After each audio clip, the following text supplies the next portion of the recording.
Assalamualaikum warahmatullahi wabarakatuh. Apa kabar anak-anakku yang soleh dan soleha? Mudah-mudahan kita selalu senantiasa mendapatkan perlindungan Allah Subhanahu wa Ta'ala. Baik anak-anakku, pada kesempatan kali ini kita akan belajar pendidikan agama Islam dan budi pekerti. Pelajaran 2, mari mengenal Rasul Allah Subhanahu wa Ta'ala pada kelas 5 SD semester 2.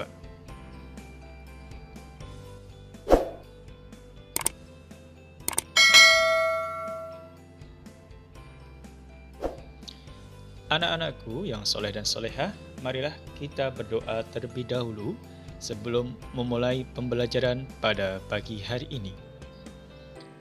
A'udzu billahi minasy syaithanir rajim. Bismillahirrahmanirrahim. Rabbi zidni ilma warzuqni fahma.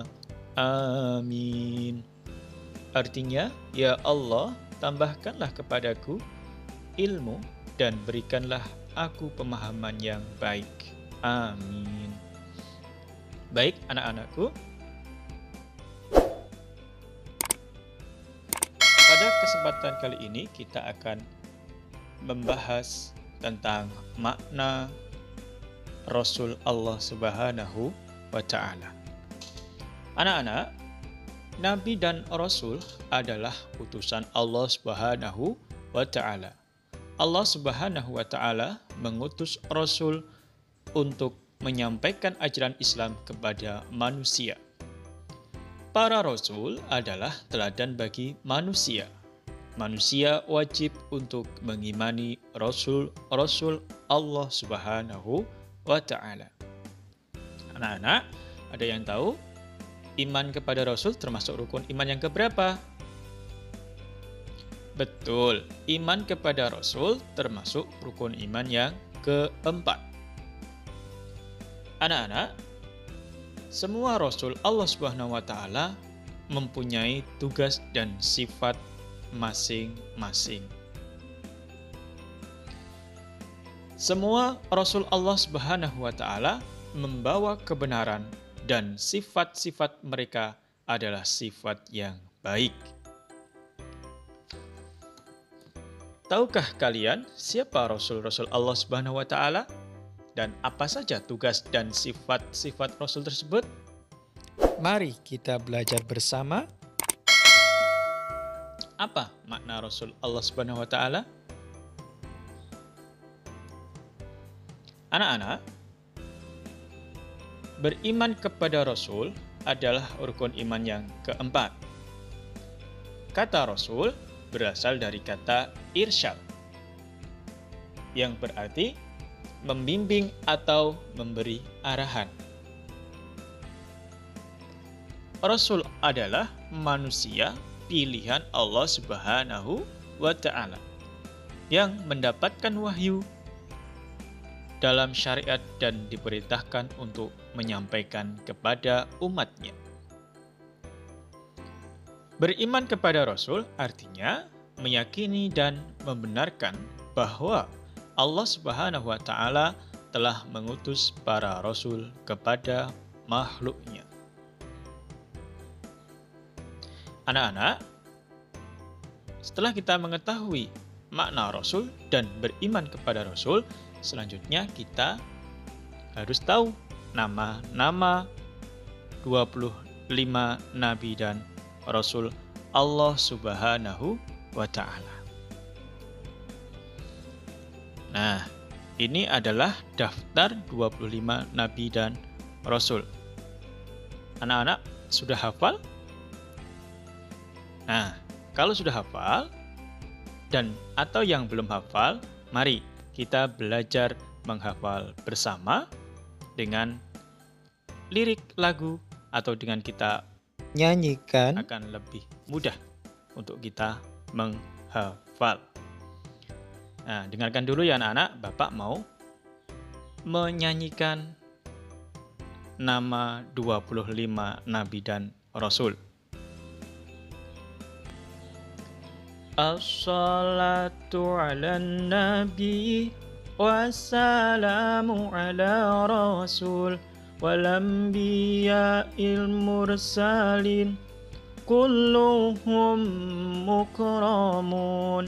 Selawat ke atas nabi, sejahtera ke atas rasul, nabi-nabi yang diutuskan, mereka semua adalah mulia. Adam, Idris, Nuh, Hud, Saleh, Ibrahim, Lut, Ismail, Ishak, Yakub, Yusuf, Ayub, Syuaib, Musa, Harun, Zulkifli, Daud, Sulaiman, Ilyas, Ilyasa, Yunus, Zakaria, Yahya, Isa, wal akhirul hatim wal anbiya Muhammad al-Mustafa. Nah, tuan anak, untuk menghafalnya kita dengan lagu aja ya, supaya lebih cepat hafal. Nah, ini adalah daftar 25 nabi dan rasul. Anak-anak bisa menghafalnya seperti yang Bapak ajarkan, seperti Bapak yang contohkan tadi ya, dengan lagu. Nah, untuk kisah dari para nabi, mulai dari Nabi Adam sampai Nabi Muhammad SAW, anak-anak bisa lihat di buku ya, yaitu halaman 17. Silahkan dibaca. Kemudian anak-anak, setelah kita mengetahui nama dan Rasul Allah Subhanahu wa taala, sekarang kita akan belajar mengenai tugas dan sifat-sifat Rasul Allah Subhanahu wa taala. Anak-anak, Rasul Allah Subhanahu wa taala yang wajib diimani dan terdapat dalam Al-Qur'an itu hanya 25 rasul. Ya, itu hanya 25 nabi dan rasul. Nah, rasul terakhir adalah Nabi Muhammad sallallahu alaihi wasallam yang bertugas untuk menyempurnakan ajaran-ajaran yang dibawa oleh para rasul terdahulu. Nah, kenapa disempurnakan? Karena nabi-nabi sebelum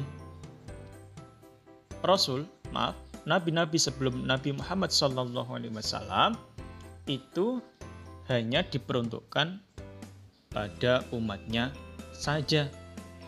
Nah, saya ulangi, para rasul yang diutus sebelum Nabi Muhammad SAW itu hanya untuk suatu umat dan bangsa tertentu saja. Nah, begitu pula syariat yang dibawanya hanya sesuai dengan keadaan umatnya pada saat itu saja. Makanya perlu disempurnakan. Nah, maka diutuslah Rasul terakhir, yaitu baginda Nabi Muhammad sallallahu alaihi wasallam. Nah, selanjutnya Quran surat Al-Fatir ayat 24. Anak-anak, mari ya kita membaca bersama. A'udzu billahi minasy syaithanir rajim. Bismillahirrahmanirrahim.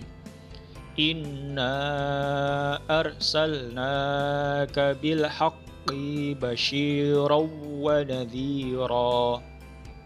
Wa min ummatin illa khala fiha nadhir. Shadaqallahul azim. Artinya, sungguh kami mengutus engkau dengan membawa kebenaran sebagai pembawa berita gembira dan sebagai pemberi peringatan, dan tidak ada satupun umat melainkan di sana telah datang seorang pemberi peringatan. Nah, anak-anak, kabar gembira ini yang seperti apa? Nah, yaitu berupa janji Allah Subhanahu wa taala untuk orang-orang yang beriman dan bertakwa kepada Allah Subhanahu wa taala. Nah, apa itu?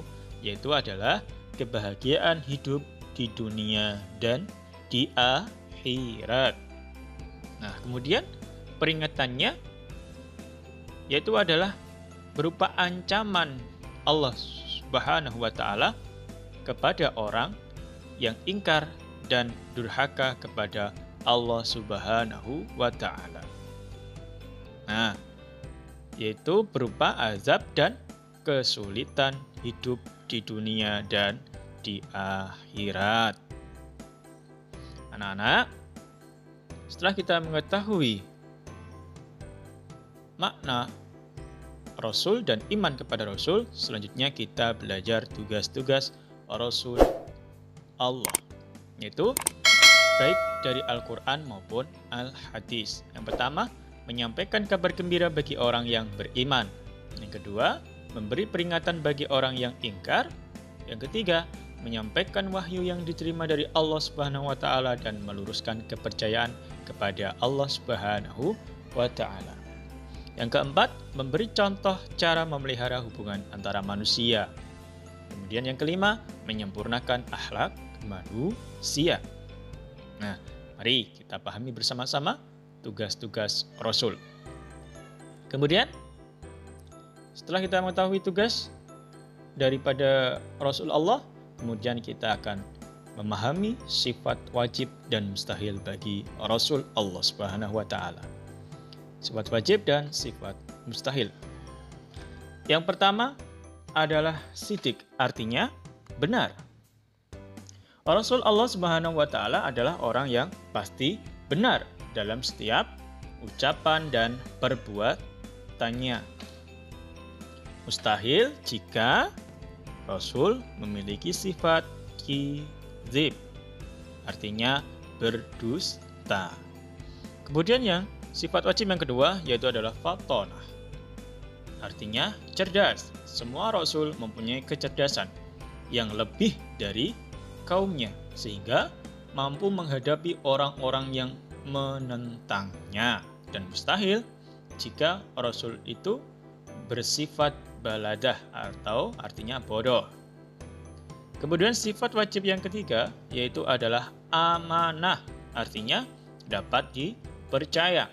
Semua yang diucapkan dan disampaikan oleh para Rasul dapat dipercayai kebenarannya. Dan mustahil jika seorang Rasul bersifat khianat atau tidak dapat dipercaya atau juga penipu. Kemudian sifat wajib yang keempat yaitu adalah tabligh, artinya menyampaikan. Semua Rasul itu menyampaikan ajaran-ajaran yang telah diwahyukan kepadanya. Dan mustahil jika seorang Rasul itu bersifat hitman atau artinya menyembunyikan. Nah, ini anak-anak sifat wajib dan mustahil bagi Rasul. Silahkan dipahami, dihafalkan sifat wajib dan mustahil bagi Rasul. Nah, kemudian selanjutnya adalah tugas mandiri. Setelah kita belajar dari awal hingga akhir, saatnya anak-anak mengerjakan tugas mandiri. Caranya, tulislah jawabannya pada selembar kertas. Jangan lupa dikasih nama, kelas, dan nomor absen. 1. Jelaskan yang dimaksud Rasul Allah Subhanahu wa Ta'ala. 2. Jelaskan pengertian iman kepada Rasul Allah. Dan yang ketiga, sebutkan nama Nabi dan Rasul sebanyak 25 ya. Kemudian yang keempat, sebutkan tugas dari Rasul. Yang kelima, sebutkan sifat wajib Rasul beserta artinya. Nah, ini anak-anak, pembelajaran kita pada pagi hari ini mudah-mudahan bermanfaat untuk kita, kehidupan di dunia maupun akhirat. Dan tunggu video pembelajaran berikutnya. Tetap di rumah, jaga protokol kesehatan. Dan assalamualaikum warahmatullahi wabarakatuh.